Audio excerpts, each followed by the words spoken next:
Terre-et-Vigne de l'Aube avec la Chambre d'agriculture Aube-Haute-Marne. Ensemble, osons autrement.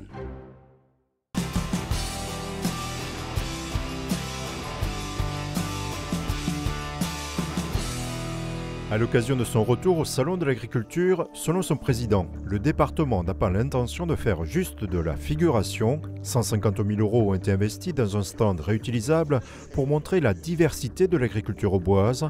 En partenariat avec la Chambre d'agriculture, 18 producteurs ou filières seront représentés. On a tous en mémoire des séjours touristiques qui ont été agrémentés par les savoir-faire de la gastronomie. Donc c'est très complémentaire, donc je pense que c'est un bon vecteur pour la promotion de notre département. On est vraiment sur un changement de l'agriculture, c'est ça qu'on veut faire passer comme message.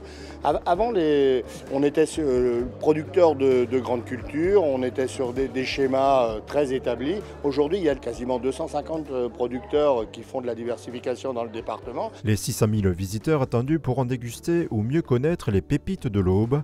Sur le stand, 6 producteurs ou représentants de filières de toute taille se relayeront chaque jour. Seulement un Parisien sur 3 connaissent le chat ours.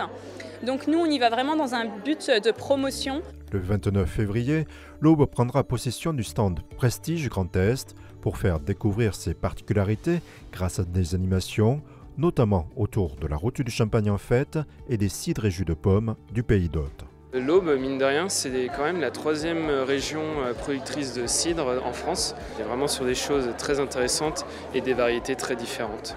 Et pour le clin d'œil, c'est la route du Champagne cette année, 20 et 21 juillet, dans la vallée de la Seine. Une sorte de lien familial entre Buxeuil, Neuville, Courteron, Ger-sur-Seine et Paris. Le savoir-faire agricole au bois ne se limite pas à la gastronomie. Le département est le leader pour des cultures aux vertus écologiques, comme le sainfoin et le chanvre. Qui n'utilise absolument aucune irrigation, qui n'utilise absolument aucun produit de traitement, pas de désherbant, pas de traitement contre les maladies. Et tout l'enjeu, c'est que ce chanvre se développe plus largement et que les retombées économiques se fassent sur notre département. C'est le seul département en France qui est en capacité de pouvoir prétendre à avoir 2 filières agroécologiques industrielles, j'entends bien.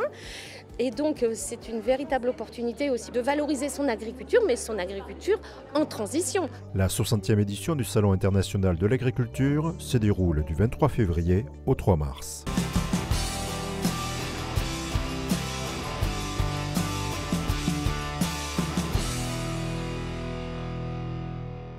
Terre-et-Vigne de l'Aube avec la Chambre d'agriculture Aube-Haute-Marne. Ensemble, osons autrement.